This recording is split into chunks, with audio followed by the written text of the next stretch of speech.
दोस्तों, स्वागत है आप सबका एक बार फिर से आपके अपने एजुकेशन चैनल है यूट्यूबर देव में। राजस्थान के धार्मिक और दर्शनीय स्थलों के बारे में हम बात कर रहे हैं। इससे पहले 4 पार्ट हम लोग लेकर आ चुके हैं। अगर वो आपने नहीं देखे हैं तो आप जाइए, उनके लिंक्स जो है वो आपको डिस्क्रिप्शन में मिल जाएंगे। तो दोस्तों, शुरू करते हैं इस पार्ट को। सबसे पहला प्रश्न है, किस दुर्ग को भारत की महान दीवार कहा गया है? ये प्रश्न इससे पहले आपने कई बार देखा होगा, कई बार पढ़ा होगा, कई बार अगर आपने कंपटीशन एग्जाम दिए तो वहाँ ज़रूर ये पढ़ा होगा आपने ये प्रश्न। आमेर दुर्ग, शेरगढ़ दुर्ग, चित्तौड़गढ़ दुर्ग या फिर कुंभलगढ़ दुर्ग। तो फिर आपने चीन की महान दीवार के बारे में सुना होगा, तो उसके बाद सेकंड जो सबसे लंबी दीवार है वो अपने कुंभलगढ़ की है। अरावली पर्वत की 13 चोटियों और 36 किलोमीटर लंबे परकोटे से सुरक्षित घिरा हुआ ये दुर्ग विश्व कीर्तिमान स्थापित करता है। तो जैसा कि मैंने अभी बताया कि विश्व में दूसरी सबसे लंबी दीवार कुंभलगढ़ की है। कुंभलगढ़ की सुदृढ़ प्राचीरों, बुर्जों और कंगूरों के कारण कर्नल जेम्स टॉड ने इसे जो है एस्ट्रक्शन की उपाधि दी है। तो एक अलग ही उपमा जो है प्रदान की गई कर्नल जेम्स टॉड द्वारा। अगला प्रश्न, किस दुर्ग में कुंवर पृथ्वीराज की 12 खंभों की छतरी स्थित है? मेहरानगढ़ दुर्ग, शेरगढ़ दुर्ग, कुंभलगढ़ दुर्ग या फिर गागरोन दुर्ग। तो कौन सा दुर्ग है दोस्तों जहाँ पे पृथ्वीराज की 12 खंभों की छतरी है? तो वो है कुंभलगढ़ दुर्ग। स्वामी भक्त पन्नाधाय की कथा इसी किले से जो है जुड़ी हुई है। पन्नाधाय की कथा तो आपको पता ही है। बनवीर उदय सिंह की हत्या करना चाहता था और पन्नाधाय ने उदय सिंह को बचा के अपने बेटे को वहाँ रख के जो है उन्होंने स्वामी भक्त होने की जो है एक बहुत बड़ी मिसाल कायम की। इसीलिए उनको जो है पन्नाधाय को मेवाड़ की माता या मेवाड़ की एक तरीके से जननी भी कहा जाता है, कि अगर वो नहीं होती तो उदय सिंह नहीं होते, और उदय सिंह नहीं होते तो मेवाड़ का सबसे बड़ा जिला उदयपुर भी नहीं होता। आगे बढ़ते हैं दोस्तों। महाराणा प्रताप का राज्याभिषेक किस किले में हुआ? चित्तौड़गढ़ के किले में, कुंभलगढ़ के किले में, कटारगढ़ के किले में या फिर गागरोन के किले में? तो महाराणा प्रताप का राज्याभिषेक का जो अपने पहला 2 राज्याभिषेक हुए थे, वैसे जो पहला राज्याभिषेक था वो था कुंभलगढ़ के किले में। महाराणा उदय सिंह का राज्याभिषेक भी कुंभलगढ़ के दुर्ग में हुआ था। तो इसीलिए कुंभलगढ़ का किला बड़ा यादगार मेवाड़ के लिए है। अगला प्रश्न दोस्तों, मेवाड़ की आंख किसे कहा जाता है? विजय स्तंभ, कटारगढ़, मैगजीन, अजबगढ़। तो किसे मेवाड़ की आंख कहते हैं? तो वो कहते हैं कटारगढ़ को। अगला प्रश्न, संत पीपा जी का जन्म किस दुर्ग में हुआ? गागरोन दुर्ग, कुंभलगढ़ दुर्ग, चित्तौड़गढ़ दुर्ग या फिर सोनारगढ़ दुर्ग। तो उनका जन्म जो है वो गागरोन के दुर्ग में हुआ था। अब हम सोचते हैं यार संत और दुर्ग में जन्म कैसे? तो क्योंकि संत पीपा जी का जो नाम था वो प्रताप सिंह था, तो वो राजपूत थे, वो संत नहीं थे शुरुआत से। इस दुर्ग का ये नाम वहाँ पाए जाने वाले हीरामन या गागरोनी तोतों के नाम पर पड़ा है, तो गागरोन दुर्ग। अगले प्रश्न की तरफ बढ़ते हैं। राजस्थान में सबसे अधिक दुर्ग किस प्रकार के हैं? गिरि दुर्ग, जल दुर्ग, पारिक दुर्ग या फिर धानवन दुर्ग। तो सबसे अधिक जो दुर्ग है राजस्थान में वो हैं गिरि दुर्ग। अगला प्रश्न दोस्तों, वह दुर्ग जिसके चारों ओर ईंट, मिट्टी और पत्थरों से बनी बड़ी दीवारों का परकोटा हो, तो वो क्या कहलाता है? एरण दुर्ग, पारिद दुर्ग, गिरि दुर्ग या फिर सहाय दुर्ग। तो कौन सा है दोस्तों जहाँ ये चारों ओर ईंट, मिट्टी और पत्थरों से बनी दीवारें हों? तो वो कहलाता है पारिद दुर्ग। अगले प्रश्न की तरफ बढ़ते हैं। यूनेस्को द्वारा जून 2013 में राजपूताना शैली वास्तुशिल्प के 6 किलों को विश्व विरासत सूची में शामिल किया गया था। अग्रलिखित में से कौन सा किला इसमें शामिल नहीं है? तो 6 किले जिनको यूनेस्को ने जो है 2013 में राजपूताना शैली के शिल्प के टॉप 6 में शामिल किया था। तो वो टॉप 6 किलों में से इनमें से 4 में से कोई एक नहीं है। तो कौन सा नहीं है? जोधपुर का मेहरानगढ़ किला, जयपुर का आमेर किला, चित्तौड़गढ़ का किला या फिर जैसलमेर का सोनार किला। तो कौन सा उसमें शामिल नहीं है? तो वो जोधपुर का मेहरानगढ़ उसमें शामिल नहीं किया गया था। ये तो 3 तो ये हो गए, तो मेहरानगढ़ किला और जयपुर का आमेर, चित्तौड़गढ़ और जैसलमेर का सोनार किला, 3 ये हुए। 3 और कौन से थे? सवाई माधोपुर का रणथंभौर किला, राजसमंद का कुंभलगढ़ किला और झालावाड़ का गागरोन किला शामिल है। अगले प्रश्न की तरफ बढ़ते हैं। किस दुर्ग का उपनाम मारवाड़ की छाती पर उठी हुई तलवार कहा जाता है? कुंभलगढ़ किला, मेहरानगढ़ किला, सोनारगढ़ किला या फिर गागरोन का किला। तो कौन सा वो किला है जिसका ये नाम है मारवाड़ की छाती पर उठी हुई तलवार? तो वो किला है कुंभलगढ़ का किला। कुंभलगढ़ के दुर्ग को मेवाड़ मारवाड़ की सीमा प्रहरी भी संज्ञा दी जाती है। तो मेवाड़ मारवाड़ का सीमा प्रहरी और उठी हुई तलवार दोनों किसे कहते हैं? कुंभलगढ़ को कहते हैं। अगला प्रश्न, किला तोप, शंभू बाण तोप, गजनी खान तोप, कालका तोप और भवानी तोप का संबंध किस किले से है? मेहरानगढ़, सोनारगढ़, लोहागढ़, तारागढ़। तो इसका संबंध जो है वो मेहरानगढ़ से है। मेहरानगढ़ तो पता ही आपको कहाँ है, जोधपुर में है। हुनकार तोप किस किले में स्थापित थी? टॉडगढ़, शेरगढ़, चित्तौड़गढ़, मेहरानगढ़। तो सारे गढ़ ही है।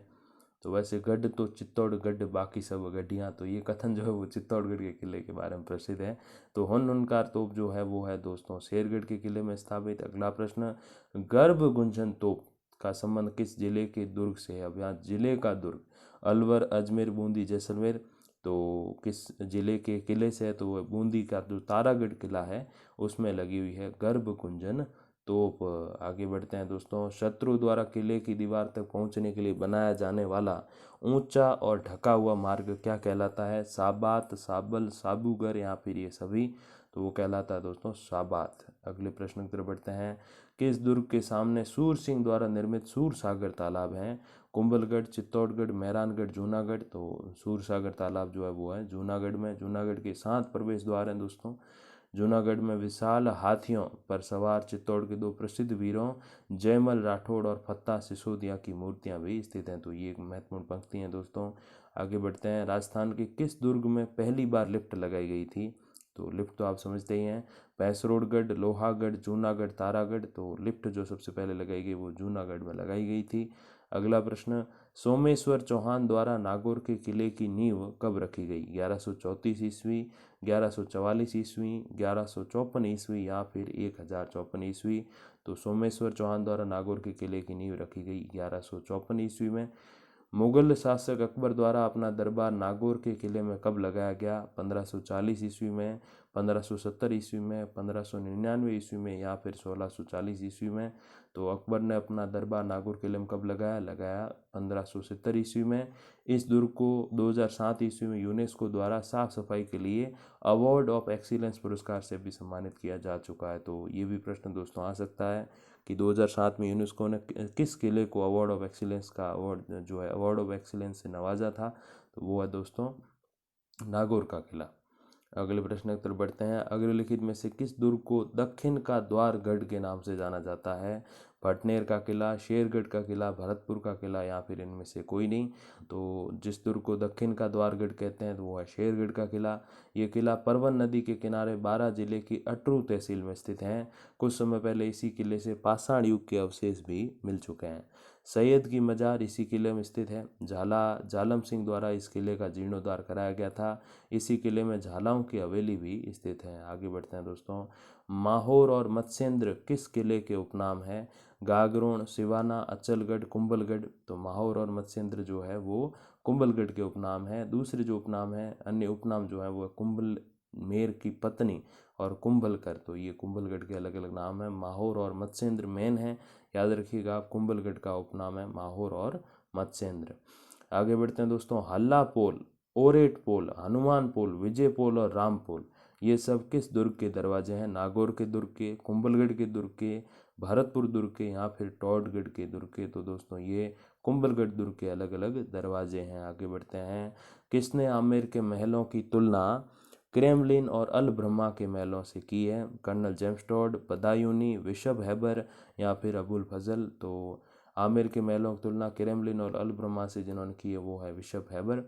अगला प्रश्न, राजस्थान का वह दुर्ग कौन सा है जिसमें तोप ढालने के काम आने वाली पुरानी लेथ मशीन अभी भी अपने मूल स्वरूप में सुरक्षित है? मूल स्वरूप का तात्पर्य ये है दोस्तों कि वो टूटी फूटी हालत में नहीं है, बिल्कुल जैसी पहले थी वैसे ही बिल्कुल सही सलामत आज पड़ी है। तो मूल स्वरूप का मतलब यही है। तो कौन सा किला है जहाँ ये तोप डालने काम आने वाली लेथ मशीन है? रणथंभौर, जयगढ़, चित्तौड़गढ़, तारागढ़। तो वो है दोस्तों जयगढ़। जयपुर के जयगढ़ में स्थित तोप खाने की भट्टी रेवर बरेट्री ओपन हाथ की श्रेणी में आती है। 16वीं शताब्दी में स्थापित यह तोप खाना आधुनिक विज्ञान के सिद्धांतों पर आधारित है। इसमें तोपें बनाने में प्रयुक्त सिद्धांत आज भी प्रयोग लिए जाते हैं। आगे बढ़ते हैं, जय बाण तोप की मारक क्षमता कितनी है? 22 मील, 10 मील, 8 मील या 11 मील? तो वो है दोस्तों 22 मील की। महाराजा सवाई जय सिंह जी द्वारा 1720 ईस्वी में निर्मित यह तोप पहियों पर खड़ी एशिया की सबसे बड़ी तोप है। तो ये भी एक रिकॉर्ड इसके नाम। तो पहियों पर खड़ी एशिया की सबसे बड़ी तोप कौन सी है? तो वह महाराजा सवाई जय सिंह द्वारा बनाई गई जय बाण तोप। आगे बढ़ते हैं, किस शासक के समय जयगढ़ का किला चिल्ह का टीला कहलाया गया? मालदेव, मान सिंह, जय सिंह, पृथ्वीराज। तो कौन से शासक थे जिनके समय जयगढ़ के किले को चिल का टीला कहते थे? तो मान सिंह के समय कहा जाता था। अगला प्रश्न, 7 मंजिला प्रकाश स्तंभ दिया बुर्ज किस किले में स्थित है? प्रकाश स्तंभ का नाम दिया बुर्ज है। मेहरानगढ़, कुंभलगढ़, जयगढ़, अचलगढ़। तो वो है दोस्तों जयगढ़ में। जैसे विजय स्तंभ है ना, जैसे अपने मेवाड़ में, ठीक वैसे जो है दिया बुर्ज नामक ये प्रकाश स्तंभ जो है वो है जयगढ़ यानी कि जयपुर में। आगे बढ़ते हैं, किस किले में कठपुतली घर स्थित है?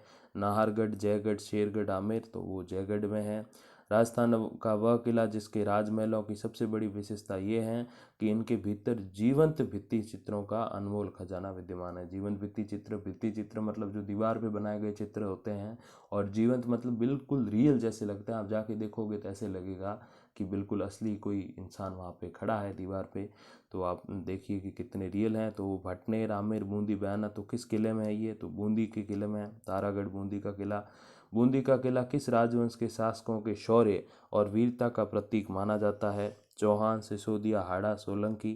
तो वो हाड़ा जो शासक होते हैं उनके वीरता का प्रतीक हैं। अगले प्रश्न की तरफ बढ़ते हैं, दिल्ली के लाल किले की शैली में निर्मित दुर्ग कौन सा है? अजबगढ़, जयगढ़, नाहरगढ़, शेरगढ़। तो दिल्ली के लाल किले में जो लाल किले की तरह जो बना हुआ दुर्ग है वो है नाहरगढ़। जयपुर नगर की मराठों से रक्षा करने के उद्देश्य से नाहरगढ़ की स्थापना 1734 ईस्वी में जय सिंह द्वितीय ने की थी।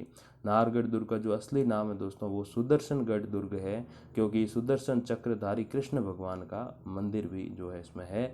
और इसे जयपुर की ओर झांकता हुआ किला भी कहा जाता है, क्योंकि इसके जस्ट सामने की तरफ जयपुर है, तो जयपुर की ओर झांकता हुआ किला इसे कहा जाता है। तो दोस्तों इसी के साथ ये वीडियो होता है समाप्त।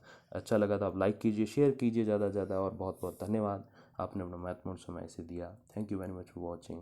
नमस्कार।